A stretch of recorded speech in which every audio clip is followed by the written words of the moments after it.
Top quality और consistent performance के लिए सिर्फ सिल्वर पंप नाम याद रखना। સમાચાર અમદાવાદમાંથી મળી રહ્યા છે કે જ્યાં એરપોર્ટ પર આવેલી ફ્લાઇટમાં બોમ્બની ધમકી મળી છે। જેહાથી આવેલી ઇન્ડિગોની ફ્લાઇટમાં બોમ્બ હોવાની ધમકી મળી હોવાની વિગતો મળી રહી છે। સુરક્ષા એજન્સીઓએ ફ્લાઇટમાં ચકાસણી હાથ ધરી। ફ્લાઇટમાં શંકાસ્પદ કંઈ જ નથી મળી આવ્યું। પોલીસ અને ફાયર વિભાગની એરપોર્ટ પર બેઠક ચાલી રહી છે। એરપોર્ટ સુરક્ષા કર્મીઓની ફ્લાઇટમાંથી પત્ર મળ્યો છે। એરપોર્ટ પોલીસે અજાણ્યા પેસેન્જર સામે ફરિયાદ નોંધીને તપાસ શરૂ કરી છે।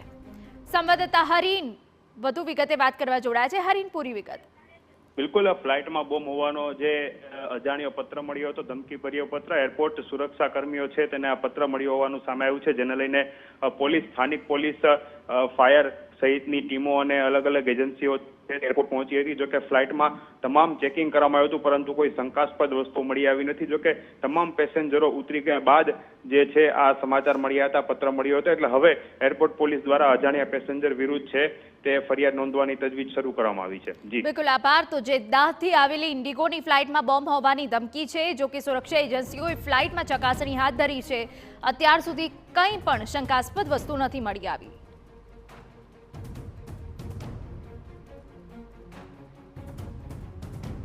તો એરપોર્ટમાં સુરક્ષા કર્મચારીઓની ફ્લાઇટમાંથી એક પત્ર પણ મળ્યો છે। આપને જણાવી દઈએ કે એરપોર્ટ પોલીસે અજાણ્યા પેસેન્જર સામે ફરિયાદ નોંધીને તપાસ શરૂ કરી છે।